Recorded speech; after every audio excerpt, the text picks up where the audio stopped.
మీ business ఏదైనా మీ ఊర్లో promotion చేయాలంటే అది సుమన్ టీవీతోనే సాధ్యం. ఇప్పుడే సంప్రదించండి. మనం భద్రాచలం వద్ద ఎడ్డబాక మండలం గుండాల గ్రామంలో మనం ఉన్నాం.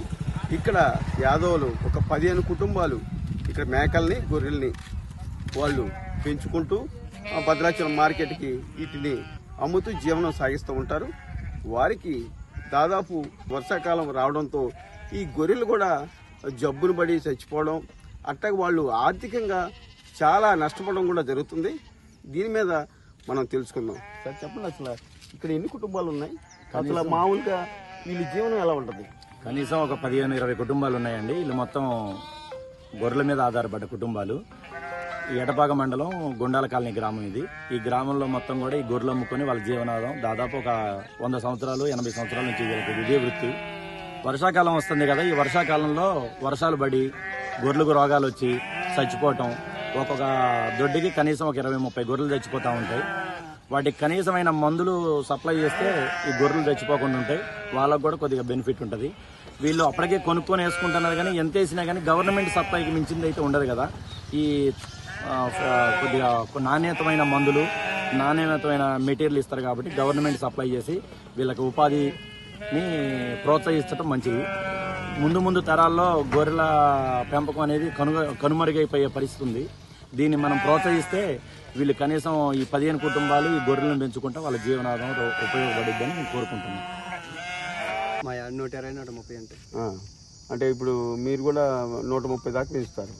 అంటే ఇప్పుడు మీరు అమ్మకం ఎట్లా అమ్ముతారు దాన్ని? 5,000 4,000. అంటే ఇప్పుడు దానికి జబ్బులు వచ్చి మధ్యలో ఉన్న వాటికి అమ్మిన కంటే ఎక్కువ అవుతాయి డబ్బులు. ఇది జబ్బులు అంటే గవర్నమెంట్ నుంచి తక్కువే వచ్చేది. అసలు నత్తల ముందు కూడా ఇంత ముందు వచ్చాయి, ఇప్పుడు రావట్లేదు.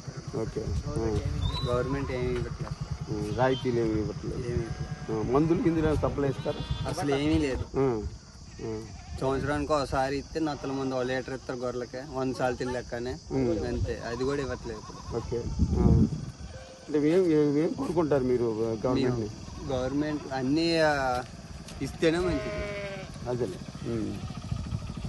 దేనికి రావట్లేదు. యాక్షన్ ఇవ్వట్లేదు, నత్తల మందులు ఇవ్వాలి. ఇప్పుడు సీజను వాళ్ళ గురించి గొర్రెలు కూడా చాలా దెబ్బ అయిపోతున్నాయి. యాక్షన్ డేట్ అయిపోయిన యాక్షన్ ఇస్తున్నారు ఎప్పటికో. ఒక సిట్కి యాక్షన్ ఇట్లా పీపీఆర్ ఇవ్వట్లా, గాల్ యాక్షన్ ఇవ్వట్లా. ఇప్పుడు గాల్ యాక్షన్ ఇవ్వాలి. అడిగితేనో రాలేదని చెప్తున్నారు ఇక్కడ. మరి గవర్నమెంట్ మందులు ఏమైతేనే తెలవట్లే.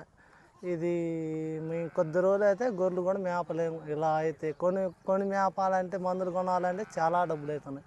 ₹1,00,000 దాకా ఫైన్ అవుతున్నాయి. నమ్మకం చెప్పట్లేదు. అదే గవర్నమెంట్ అయితే కొద్దిగా మాకు కూడా అనుకూలంగా ఉంటుందిగా. రానున్న కాలంలో ఇక్కడ ఈ గొర్రెల పెంపకం అనేది ఇంపించకుండా పోతుందని, వీళ్ళకి గవర్నమెంట్ ఆదుకొని ఈ జబ్బులు సోకకుండా వీళ్ళకి మందులు, వాళ్ళకి పెంపకానికి సంబంధించిన ఏదైనా సబ్సిడీ కూడా ఇవ్వాలని చెప్పని ఇక్కడ నాయకులు అట్లాగే పెంచే వాళ్ళు కూడా చెప్పుకుంటున్నారు. కెమెరామెన్ బాలసూర్యతో నాగరాజ్, సుమన్ టీవీ, గుండాల కాలనీ.